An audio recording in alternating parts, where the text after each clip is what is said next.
पत्रिका।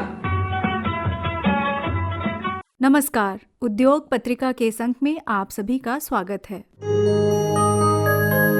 भारत का इस्पात उद्योग आधुनिक भारत के सबसे पहले उद्योगों में से एक है और लगातार बढ़ रहा है। भारत को वैश्विक स्तर पर इस्पात उत्पादन में अहम भूमिका निभाने में मदद कर रहा है। इसी में एक है कार्बन स्टील। ये लोहे के साथ कार्बन मिलाकर बना मिश्र धातु है। इसमें कार्बन की मात्रा आमतौर पर 2.5% तक होती है। कार्बन स्टील का उपयोग तेल और गैस उद्योग में सामग्री के रूप में होता है। विशेष जानकारी के लिए सुनते हैं पंकज एन उमरानिया, उद्योगपति और लेखक से दिलीप झा की बातचीत। पंकज एन उमरानिया जी, आपका हमारे स्टूडियो में स्वागत है। बहुत बहुत धन्यवाद सर। पहला सवाल हम आपसे ही जानना चाहेंगे कि स्टील तो कोई मेटल नहीं है। जब हम कार्बन स्टील की बात करते हैं तो ये क्या है और इसके क्या उपयोग हैं? कार्बन स्टील अगेन एक स्पेशल स्टील है। जहाँ पे भी हमें हार्डनेस चाहिए, जहाँ पे भी हमको स्ट्रेंथ चाहिए, टफनेस चाहिए, वहाँ पे ये वाला स्टील यूज़ होता है। फॉर एग्जांपल अगर मैं आपको बताऊँ उदाहरण के तौर पे, तो जितने भी हमारे कटिंग एप्लीकेशंस जो यूज़ होते हैं, इसमें कैंची हो गई, ब्लेड्स हो गए, वहाँ पे कार्बन स्टील होता है। इवन हम लोग जो पेंसिल शार्पनर, कटर जिसको हम लोग बोलते हैं, वो यूज़ करते हैं, उसमें जो ब्लेड होती है वो इसकी बनी हुई होती है, कार्बन स्टील की बनी होती है। इवन हमारा आप देखते हैं हम लोग जो नेल कटर जिसको बोलते हैं, नेल क्लिपर जो हम यूज़ करते हैं, वी शेप का होता है, उसमें आप ध्यान देंगे तो उसके अंदर कोई स्प्रिंग नहीं होता है। वो जो पूरी बॉडी है वही इसकी बनी हुई है, तो इसके अंदर स्प्रिंग एक्शन होता है। तो जहाँ पे भी हमें स्प्रिंग एक्शन चाहिए, स्प्रिंग एक्शन बिना स्प्रिंग के, जहाँ पे भी हमको कटिंग की एप्लीकेशन चाहिए या स्ट्रेंथ चाहिए, वहाँ पे ये यूज़ होता है। इवन आपने देखा होगा जो गाड़ियों में डिस्क ब्रेक बनने होते हैं, तो जो डिस्क होती है हाई आरपीएम पे घूमती है, वो भी इससे बनी होती है, क्योंकि ये वेयर रेजिस्टेंस भी होता है। तो आपका इस क्षेत्र में आने का क्या अनुभव रहा है? मैं एक्चुअली आईटी में जब मैंने शुरू किया था, तो मैं अगर अपनी थोड़ी सी क्वालिफिकेशंस के बारे में बताऊँ तो मैं बैचलर्स हूँ आईटी में, फिर मैंने मास्टर्स किया, एमबीए किया आईटी और इंटरनेशनल बिजनेस में। उसके बाद मैंने 4-5 साल काम किया, जॉब करी, और उसके बाद फिर मेरे जो क्लाइंट्स थे वो फॉर्च्यून 50, फॉर्च्यून 100 क्लाइंट्स थे, फॉर्च्यून 500 लेवल के भी क्लाइंट्स होते थे, स्टार्टअप्स भी होते थे। फिर उसके बाद मैंने अपनी कंपनी खुद बनाई, 5 साल मैंने उस कंपनी को चलाया। फाइनली फिर उसको वो जब एक्वायर हो गई, तब मैंने ये स्टील बिजनेस ज्वाइन किया। स्टील बिजनेस क्योंकि जो कार्बन स्टील है ये भी बहुत टेक्निकल चीज़ है, इसके अंदर बहुत सारी मेटलर्जी रिलेटेड चीज़ें आती हैं। तो अगर हम इस बिजनेस को नीचे लेवल से नहीं, टेक्निकली नहीं समझेंगे तो इसको करना आसान नहीं है, बिकॉज आप फिर उसमें चोट खाएंगे, आप ग्रो नहीं कर पाएंगे। तो क्या हुआ कि क्योंकि मैं टेक्निकल बंदा था आईटी, तो मेरे लिए थोड़ा सा ईजी रहा, क्योंकि मैं चीज़ों के डिटेल में घुस जाता था टेक्निकली। तो जब मैंने ज्वाइन किया तो 2-3 साल मैंने बहुत मेहनत करी। इसके अंदर हीट ट्रीटमेंट टेक्निक्स होती हैं। सो आप क्या होता है, फिर जब आप इसको बनाते हो, जब स्टील को इसको बनाने में करीब 30 डेज एवरेज टाइम लगता है बनाने में, तो उसके जो प्रोसेस होता है, प्रोसेस रूट हम लोग लेते हैं, तो उसमें क्या होता है, सारी मैकेनिकल प्रॉपर्टीज़ भी हम लोग उसकी डिफाइन करते हैं कि कितनी रोलिंग देनी है, कितनी अनीलिंग देनी है फर्नेसेस में। उसके हिसाब से टेक्निकली फाइनल आउटपुट हमें क्या चाहिए, किस यूजेज के लिए चाहिए। अगर हमको उसके डिस्क बनानी है ब्रेक्स की, तो उसका यूजेज अलग हो गया। फ्लेक्सिबिलिटी चाहिए, स्प्रिंग एक्शन चाहिए, उसमें ड्रॉ कम है, तो उसका यूजेज अलग होता है। तो उसकी वजह से हम लोग टेक्निकली बहुत कुछ देखते हैं कि किस रूट से उसको बनाना है। तो ऑफकोर्स आपको ये टेक्निकल चीज़ें चाहिए। सो मैंने इनिशियली 2-3 साल बहुत टाइम स्पेंड किया, बहुत रातें भी खाली करी अपनी, और क्योंकि मेरे को थोड़ा अंदर से कीड़ा था कि नहीं, मेरे को डिटेल में जाना है, तभी मैं फिर ऊपर करके आऊँगा। बिकॉज अगर मैं वही नहीं करूँगा तो अपने कस्टमर्स को मैं सोल्यूशन नहीं दे पाऊंगा, उनके चैलेंजेस सॉर्ट आउट नहीं कर पाऊंगा। तो मेरा जो ट्रांजिशन है वो बहुत चैलेंजिंग था। मैं इजी तो नहीं बोलूंगा, बट ऐसा नहीं था कि इम्पॉसिबल था, क्योंकि आईटी में क्या था, मैं वहाँ पे वाइट कॉलर जॉब कर रहा था, वहाँ का क्लाइंटल डिफरेंट था, चैलेंजेस अलग थे। बट वो क्या था कि वो मैं बचपन से करता रहा था, मतलब मेरी पहली जॉब ही वही थी। इसमें क्या था कि मैं बीच में घुसा हुआ हूँ, राइट, अपने इंटरेस्ट में घुसा हुआ हूँ, तो ऑफकोर्स मेरे को मेहनत करनी थी। लेकिन शुरू में क्या होता है, जब आप कोई भी काम करते हैं, जैसे मैं शुरू में आईटी में गया, तो उस टाइम आप मेहनत ज़्यादा करते हैं, इसलिए बीच के लेवल में आके आप उतनी मेहनत नहीं करते हैं, राइट। बट मैंने फिर उतनी मेहनत दोबारा करी। तो शिफ्ट था, चैलेंजेस थे, बट इम्पॉसिबल नहीं था। तो इस तरीके से आप इसमें एस्टेब्लिश हो गया, अपने आप को एस्टेब्लिश कर दिया। जब इस नए क्षेत्र में आप आ गए और आपने इसमें अपनी आईटी विशेषज्ञता को यूज किया, तो निश्चित रूप से कंपनियों का फायदा हुआ होगा। तो वो अनुभव कैसा था आपका? मैं बोलूँगा परेशान तो नहीं हुए, क्योंकि फाइनली जब मैं कस्टमर्स के साथ घुसा, उनके साथ इंटरेक्ट करना शुरू किया, उनको सोल्यूशंस या अपनी ऑफरिंग्स दी मैंने, तब तक मैं अच्छा खासा ट्रेन हो चुका था। प्लस मेरे ऊपर मेरे फादर इन लॉ भी थे उस टाइम, अब तो नहीं रहे वो, तो उनका बहुत बड़ा गाइडेंस था हर चीज़ में। तो वो मेरे को हर चीज़ में हेल्प करते थे कि कैसे क्या करना है क्या नहीं करना है। तो उनके अंदर ही मैं, आप ऐसा मान के चलिए 8 साल तो मैंने उनके अंदर काम किया है। एंड उनका खुद का एक्सपीरियंस 5 डिकेड्स का था। So he was one of the known man of carbon steel industry, very well known across India. तो मेरे को उनका बहुत सपोर्ट था और मैं अपने आपको भाग्यशाली मानता हूँ कि मैं उनके अंडर ट्रेन हुआ, क्योंकि होता क्या है, जो आपको ट्रेन कर रहा है उस पर भी बहुत मैटर करता है। बट हाँ, जो इनिशियल मेरे 2-3 साल थे उसमें क्योंकि मेरी लगन थी इतनी, तो मैं कोशिश करता कि मैं इंडिपेंडेंटली हैंडल करूँ। तो क्लाइंट को मैं चैलेंजेस नहीं होने देता था किसी भी टाइप के, और वो एक अच्छी शायद वो थी कि जिसकी वजह से मेरे को सक्सेस मिल गई, क्योंकि मैं उसकी फटाफट सारी प्रॉब्लम्स दूर कर देता था। या उनके कोई ऑप्टिमाइजेशन करने होते थे, कैसे मैं उनकी कॉस्ट सेव कर दूँ, कैसे मैं उनको बेटर मटीरियल प्रोवाइड कर दूँ, राइट, उस तरीके की चीज़ें मैं करता आया था पहले से। तो ये जो कार्बन स्टील है, इसके लिए रॉ मटेरियल किस तरह से होते हैं और कैसे आप यूज करते हैं इसको फॉर फर्दर प्रोसेसिंग आगे बढ़ाने के लिए? कार्बन स्टील में क्या होता है कि जो हम लोग बनाते हैं कोल्ड रोल्ड स्टील बोलते हैं उसको। ये कोल्ड रोलिंग एक प्रोसेस होता है, उसके थ्रू बनता है, इसलिए कोल्ड रोल बोलते हैं इसको। हमारा रॉ मटेरियल होता है एचआर, हॉट रोल बोलते हैं। सो ये एचआर जो होता है, ये जनरली जो बिग जायंट्स, सो ये लोग बनाते हैं एचआर। सो ये एचआर को हम लोग लेते हैं, इसको हम लोग सीआर में कन्वर्ट करते हैं। सीआर में कन्वर्ट करने के बाद फिर हम इसको देते हैं अपने कस्टमर्स को, जो इससे अपने कंपोनेंट्स बनाते हैं, वो फर्दर ओईएम्स को बना के देते हैं। सो ये पूरी इस तरीके से चेन चलती है। एचआर आपका बनता है इंगट से, तो ये पूरा अगर मैं लार्ज लेवल पे बताऊँ, सो इंगट से एचआर बनता है, एचआर से सीआर, सीआर से फिर उसको हम लोग अपने कस्टमर्स को देते हैं, जो उससे कंपोनेंट बना के ओईएम्स को देते हैं। चलिए, बड़ा इंटरेस्टिंग आपका कार्य है और निश्चित रूप से इसीलिए आप जब आए इसी में, तो इसमें आप अपने आप को आप पूरी तरह से आप एब्जॉर्ब हो गए इसमें। कुछ दिनों पहले आपकी लिखी हुई एक किताब भी यहाँ लॉन्च की गई थी एक बड़े स्तर पे, तो हमें उस किताब के बारे में, उस किताब के पीछे की कहानी के बारे में बताइए। क्योंकि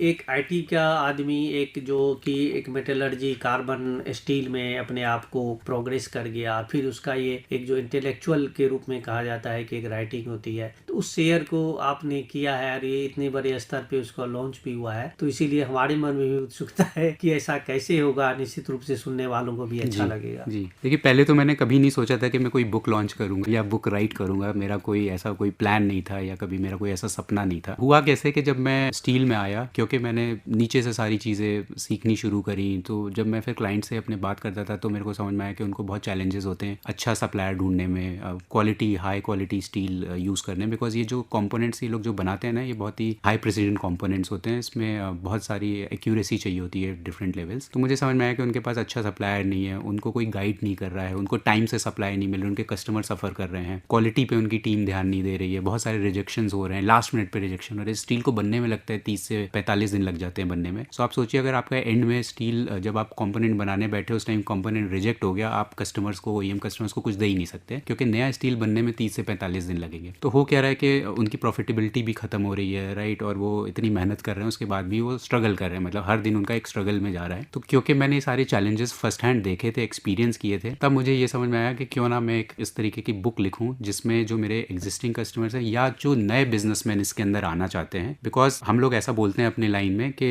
जो भी कंपनीज कार्बन स्टील को as a raw material use करके अपना कंपोनेंट बना रही है, तो उनकी आधी जिंदगी तो उसको समझने में निकल जाती है। एंड बहुत क्रूशल चीज़ है ये, इसकी हमेशा सप्लाई डिमांड के भी गैप रहते हैं। मतलब किसी कस्टमर को लेट से 50 टन का मटेरियल चाहिए तो उसको हम लोग 20-30 टन से ज़्यादा नहीं दे सकते, क्योंकि बहुत लोगों को देना होता है। तो हमेशा सप्लाई डिमांड का भी प्रॉब्लम इसमें रहता है इंडिया में कार्बन स्टील में। तो वो सारे चैलेंजेस कैसे उसको हम ओवरकम करें, कैसे हम स्मूथली अपना बिजनेस करें, कैसे हम अपनी सप्लाई चेन को ठीक करें, कैसे हम अपने प्रॉफिटेबिलिटी ऑप्टिमाइज करें, कैसे हम अपने क्लाइंट्स को सर्व करें। तो ये बुक जो है इन सब चीज़ों पर आधारित है कि मैं उनको कैसे हेल्प कर पाऊँ। कोई नया अगर बिजनेस करना चाहता है ये वाला, तो उसको ये चैलेंजेस ना हो, तो अगर वो ये बुक पहले से पढ़ ले तो उसको पता रहेगा कि कैसे मुझे इस सब चीज़ों से डील करना है। तो उसकी लाइफ आसान हो जाएगी, वो अपने बिजनेस की ग्रोथ पे ध्यान दे, ना कि इन सब चीज़ों पे उसको टाइम वेस्ट करना पड़े। तो ये जो मेरा कॉन्सेप्ट था, जो प्रेरणा थी, वो वहाँ से आई थी। और इसको बनाने में, लिखने में मेरे को ऑलमोस्ट 2 साल लग गए। पूरी मेहनत करी मैंने कि चलो जो मैंने सीखा है वो एटलीस्ट मैं लोगों को बताऊँ। चलिए, बहुत अच्छा। मैं देख रहा हूँ कि बहुत ही आकर्षक किताब है, और mastering carbon steel sourcing from domestic suppliers to global partnership. तो अब जाते जाते एक चीज और कहेंगे, सरकार का जो है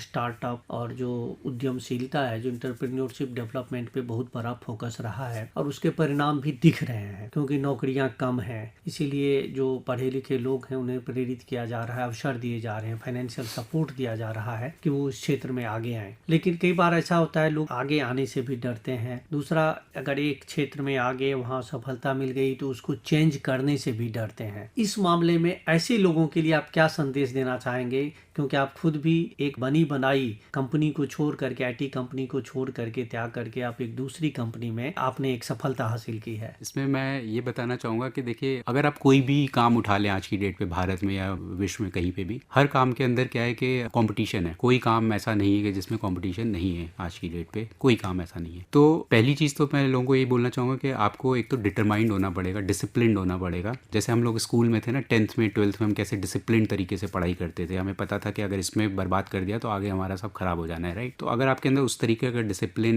नहीं है, उस तरीके का डिटरमिनेशन नहीं है अपने काम को लेकर, कोई भी बिजनेस हो। और कई लोग क्या करते हैं, आजकल एक नया कॉन्सेप्ट चल रहा है प्लान बी का। लोग बोलते हैं कि ये नहीं होगा तो मैं ये कर लूंगा, ये नहीं होगा तो मैं अपने पापा का बिजनेस ज्वाइन कर लूंगा, पापा का बिजनेस नहीं होगा तो मैं नौकरी कर लूंगा, तो या मैं लाइन चेंज कर लूंगा। ऐसे नहीं होता। आपको एक तो डिटरमिनेशन चाहिए, प्लान बी पे नहीं काम करना है, प्लान ए पे ही काम करना है। और कोई भी चीज़, अच्छी चीज़ अगर आप उसको बनाना चाहते हैं, चाहे वो जॉब है, चाहे वो आपका बिजनेस है, मेरे हिसाब से उसमें 2-4 साल 5 साल का टाइम लगता है। सो लोग पेशेंस लूज कर देते हैं। मैंने भी इनफैक्ट जब मैं स्टील में आया तो 3 साल तक मैं सोचता रहा कि क्या करूं, मैं वापस आईटी में चला जाऊं। बहुत सारी लर्निंग है इसके अंदर, तो बहुत रोज एक नया दिन होता है मेरे लिए, राइट। बट मैं लगा रहा, मजा भी आता था। सो प्लान बी पे नहीं जाना है, हमने डिटरमाइंड रहना है, डिसिप्लिन रहना और पेशेंस रखनी है। अगर हमने ये चीज़ करी, मैं गारंटी देता हूँ, कोई भी काम आप कर लीजिए, 3 साल अगर आप उसमें लगन के साथ टाइम लगा के कर रहे हैं, आप सक्सेसफुल तो होंगे ही होंगे। 3 साल तो मिनिमम चाहिए। बहुत अच्छा। पंकज एन उमरानिया जी, आपने विभिन्न पहलुओं पर बातें की। आपने सबसे पहले तो जो हमारे उद्योगों के लिए, खास करके जो उसमें कार्बन स्टील में जो आपकी विशेषज्ञता है और इसके जो उत्पाद हैं जो कितने लाभदायक हैं, कहाँ कहाँ यूज होते हैं और किस किस तरह से अन्य कंपनियों के द्वारा भी इसका उपयोग किया जाता है, इन सब के बारे में बताया। आप हमारे आकाशवाणी के स्टूडियो में आए, समय दिया, आपका बहुत बहुत धन्यवाद। थैंक यू जय साहब, बहुत बहुत धन्यवाद आपको भी।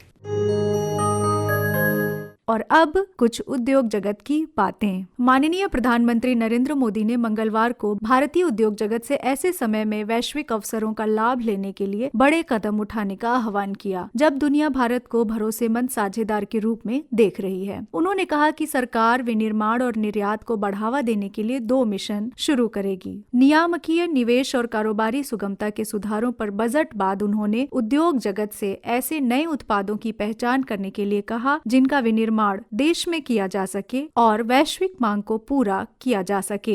देश भर में 6 करोड़ से अधिक सूक्ष्म, लघु और मझोले उपक्रमों को समय पर और कम लागत वाले धन तक पहुंच सुनिश्चित करने के लिए ऋण वितरण करने के नए तरीके विकसित करने की आवश्यकता पर भी बल दिया। उन्होंने कहा कि पहली बार उद्यम शुरू कर रही 5 लाख महिलाओं, अनुसूचित जाति और अनुसूचित जनजाति के उद्यमियों को 2 करोड़ रुपए तक का कर्ज दिया जाएगा। केंद्रीय इस्पात और भारी उद्योग मंत्री HD कुमारस्वामी ने मंगलवार को कहा कि सरकार भारत के स्टील उद्योग की रक्षा के लिए रणनीति तैयार करेगी। उन्होंने कहा कि ये इस पर निर्भर होगी कि विकसित देश स्टील और उसके उत्पादों पर किस तरह का शुल्क लगाते हैं। अमेरिका ने कनाडा और मैक्सिको पर 25% आयात शुल्क और चीनी आयात पर 10% लेवी लगाया है। चीनी वस्तुओं पर अमेरिकी शुल्क बढ़ाए जाने से उत्पादन की लागत बढ़ेगी। इससे भारतीय उत्पादों को चीनी सामान की तुलना में कम शुल्क लगने से प्रतिस्पर्धा में फायदा मिल सकता है। भारत के वाहन कल पुर्जा उद्योग को अगले 7-8 साल में $100 अरब यानी 8,72,000 करोड़ रुपए से ज्यादा के निर्यात की उम्मीद है। प्रधानमंत्री सूक्ष्म खाद्य उद्योग उन्नयन योजना से खाद्य उद्योगों में स्वरोजगार के अवसर बढ़ रहे हैं। खाद्य उद्योग स्थापित करने के लिए सरकार 30 लाख रुपए तक का प्रोजेक्ट तैयार करने पर 10 लाख रुपए तक की छूट भी दे रही है। इसी के साथ उद्योग पत्रिका का ये अंक संपन्न होता है। वाचन स्वर प्रियंका कुमारी का और प्रस्तुतकर्ता थे दिलीप झा।